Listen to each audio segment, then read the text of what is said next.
This is your last chance. After this, there is no turning back. You can take the blue pill, and you will be voting for a man who is showing obvious early signs of dementia. And the authoritarian right will be led by their leader of misinformation, claim fake news on the election results, and start a civil war in the country. Or you can take the red pill, and more unnecessary COVID-19 deaths will occur, and the authoritarian left will be moved to end the increasingly fascist government and start a civil war in the country. Remember, all I'm offering is the truth, nothing more. But I say, what about the gold and the green pills? What do those pills do? Many people say, there is no gold or green pill. You can only choose one or the other. Any other option is a vote for the worst of these two pills. So to those who think that, if our only options are civil war or civil war, it's like, do you choose neither? Throw them out? Or do you actually try to vote for some peace options? Let's look at those gold and green pills again.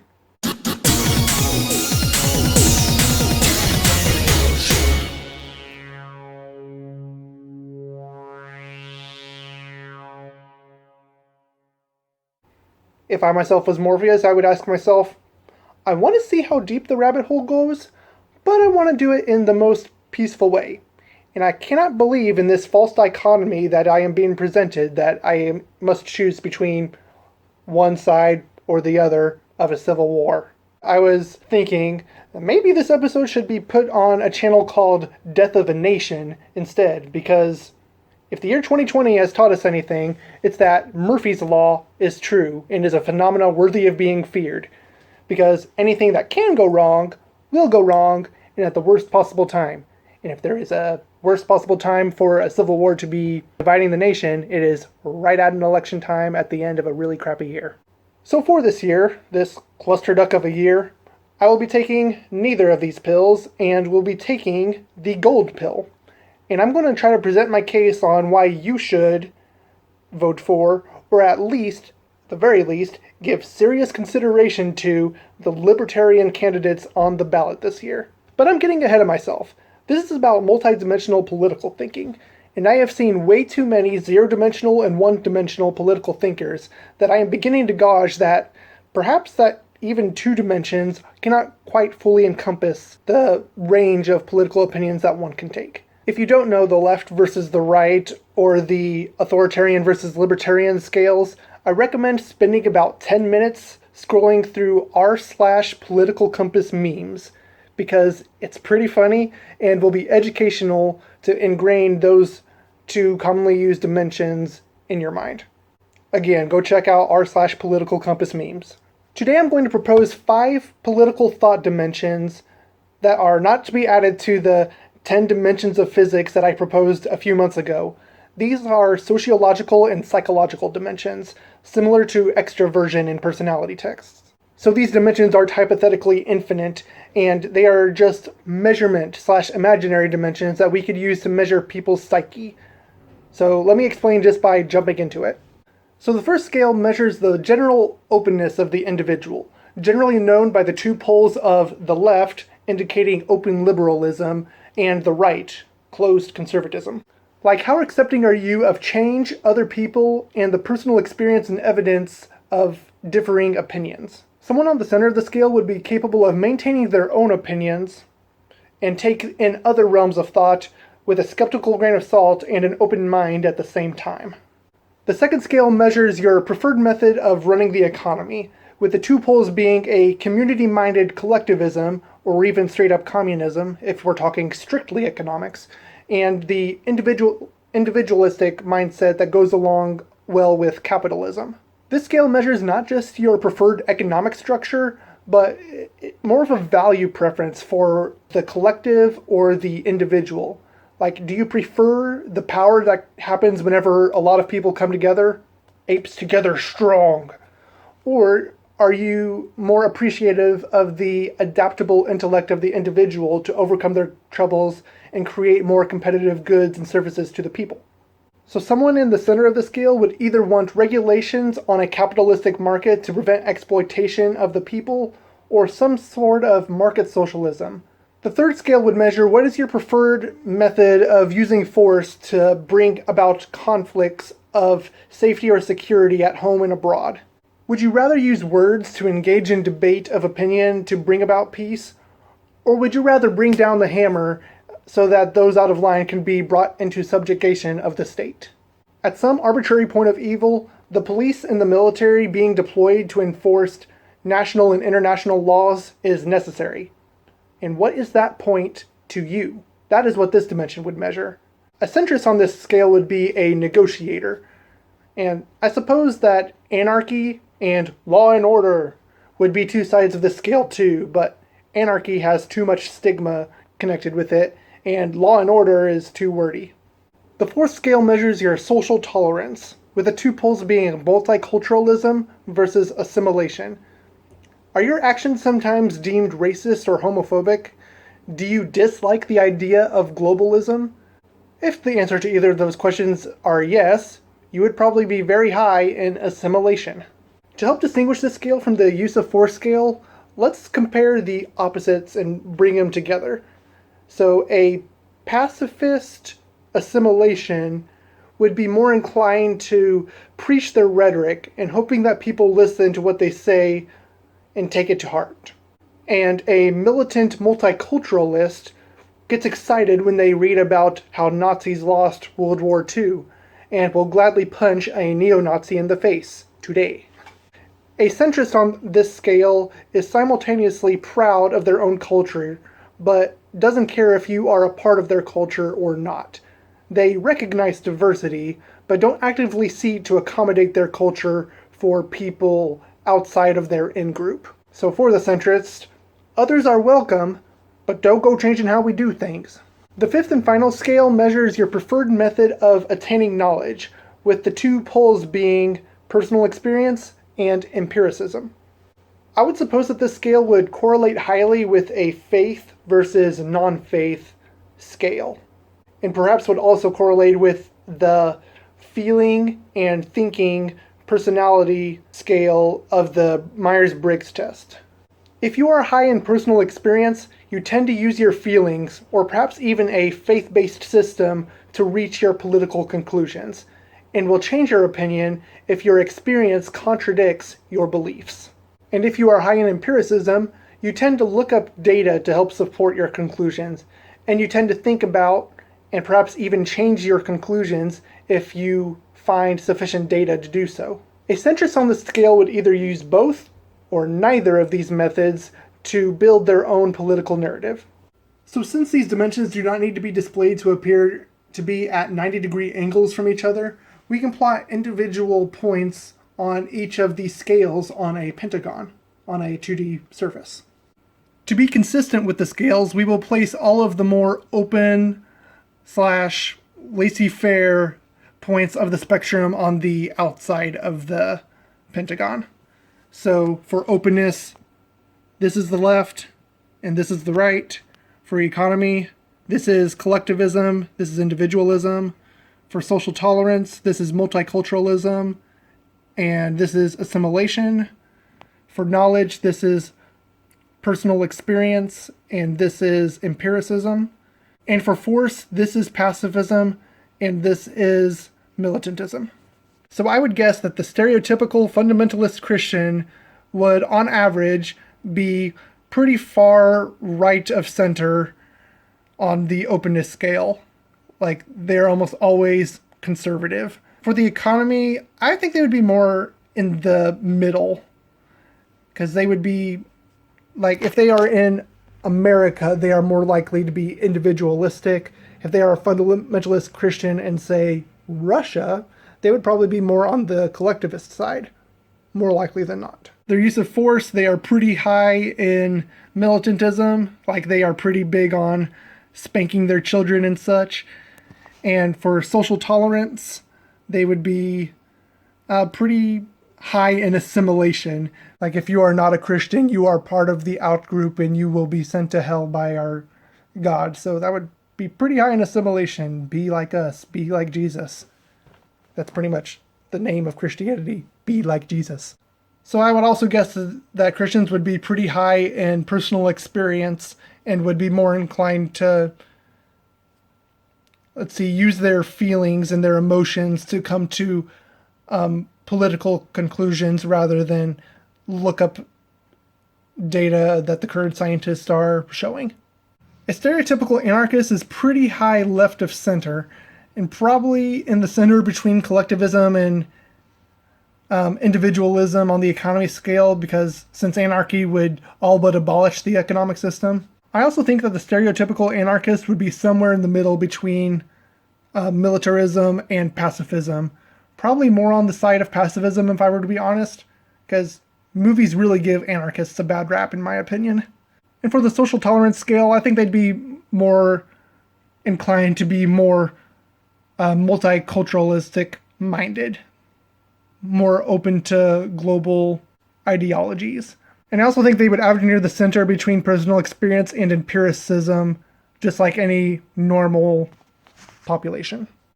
I won't spend too much time talking about myself. I wrote down a lot more than what I'm actually going to say, so I would say on the openness scale, I am slightly left of center. I like to consider myself a centrist, and I can't quite fully embrace the left's ideology, so I consider myself in the middle of there. And for an economy, I would say a global pragmatic market socialism would be an ideal economy. So I would think that would be just slightly more on the side of the collective because it has the word socialism in it, so it's kind of hard to avoid that aspect of it. But it's like the most capitalistic socialism that you could conjure up, so that's where I put it. I would say on the social tolerance scale, I am very high on multiculturalism. And I'd say the only reason I'm not 100% on the multiculturalism scale is because my only assimilating quality is that I believe that education should be standardized in some form. I would say I'm about 40-50% on the side of pacifism. I will always be open to debates and good arguments, but I will slap a friend upside the head if they do the stupid. And I would like to think that my words are sharp and blunt enough to cause the needed force to get things done. And lastly, contrary to what you may think about me, I'm not as far on the empiricism scale as I would kind of like myself to be.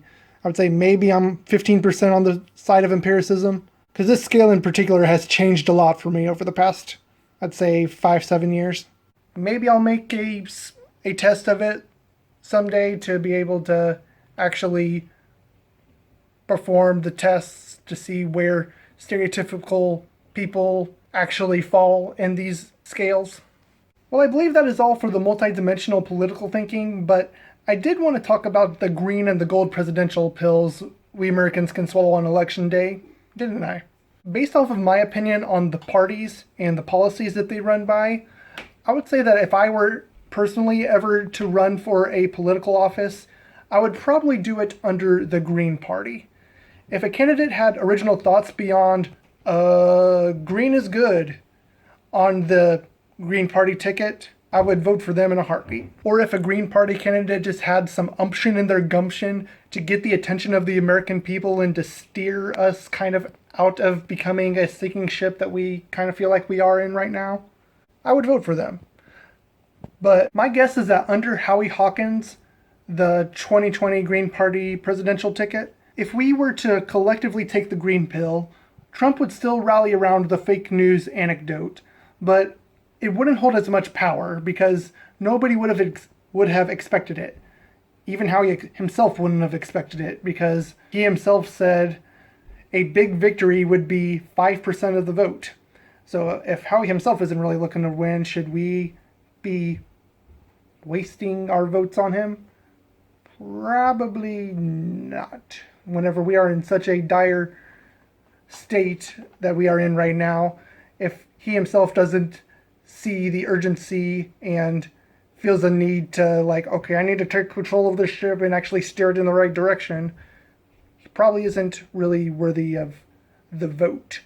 And considering that he has run for 24 different political offices and has lost all of them, I don't really need to say more on that. He doesn't really have the air of a leader. He's a good guy, has decent policies, but I just want him to be in control of a sinking ship. But on the other hand, for the gold pill, this is what I believe would happen if we collectively voted Jo Jorgensen of the Libertarian Party. Trump's hypothetical tactics to maintain power by using military force and fake news rhetoric would not work at all. She is on the libertarian right, so the policies she's speaking out for should appeal to a good portion of Trump's sheeple, which would cause them to be less likely to engage in an authoritarian right coup d'etat. And the authoritarian left would at least accept her because she is not Trump. And she also holds a doctorate in organizational psychology, so to that end, she's smart. So the way I see it, Jorgensen is the only viable option on the ticket. I do not agree with a few of her policies, like, for example, I believe that her policies would transition authoritative power more into the hands of our capitalistic overlords, and would probably further cripple the working class by bypassing health and safety measures in the name of profit. I also wish that she took a lesser libertarian stance on COVID safety measures, but I think it'd be easy to ask each individual public location that we enter, what is your stance on masks, rather than just be mandated by the government, okay, all of you must wear masks. And she also thinks that health insurers should be allowed to deny health insurance to those with pre-existing conditions, which, as a type 1 diabetic myself, would probably put me and a lot of others like me in a bind. And she apparently also thinks that we should withdraw from the United Nations and NATO, which I think would be alienating to potential trade partners, which is just plain stupid in my opinion. I say that other than those 4 policies, those are the only negative disclaimers that I can give about this woman. Look into her policies yourself. Give her a chance in your mind. And give the gold pill a chance, because she appears to be the only viable peace option going forward as a country. Also, you can sleep like a baby knowing that, unlike the other 2 candidates, she does not have any sexual assault allegations against her and doesn't appear to show any signs of degenerative personality and mental health disorders. So in other words, she's competent. Now, although I am hopeful, I feel it is necessary to say that of all the possible futures, this is only the best one that we can hope for. Most likely, what is going to happen is something along the lines of the following. Joe Biden is going to win the election. Trump will then claim that the election results were rigged in some manner, and that the election results were fake news, negating the democratic process from taking place. Then, a civil war will ensue between 3 parties: the authoritarian right, led by Trump, and the authoritarian left and center, led by Biden, if he can bring himself to do it. Otherwise, a leader of Antifa might rise up and lead the authoritarian left instead. And a third, united libertarian and populist party that is led by the people for the sake of freedom in a less than ideal authoritarian state. So to my friends and family who see this before Election Day, my advice to you would be this: stock up. Buy about 3 to 6 months worth of food to bunker down and prepare for the worst. The manipulation of information is so dire in this nation right now, on both sides, that it is not votes that will determine the future leadership of this nation, but the information and the belief thereof that will decide this election. If you have any stocks in US dollars, you should probably sell them now, because they're most likely going to crash soon to match the already apparent depression economy. And personally, I don't plan on buying a gun at the moment, but that could change if I feel that reasonable, calm pacifism isn't enough to protect myself from a passionate fanaticism that often goes alongside revolution. So in other words, consider your own and your family's safety in a chaotic future by arming up respectively. This isn't a prophecy of the end is nigh. It is just a likely enough string of events that encourage me to say, proceed with caution, friends. We will get out of this stronger. Just be prepared to fight, flight, faint, freeze, or figure at the sight of evil when it comes knocking at your door. Who knows? Perhaps you figuring out how to bring death to an evil notion in someone can result in the ongoing life of a nation. Until next time, kumbaya, mother duckers.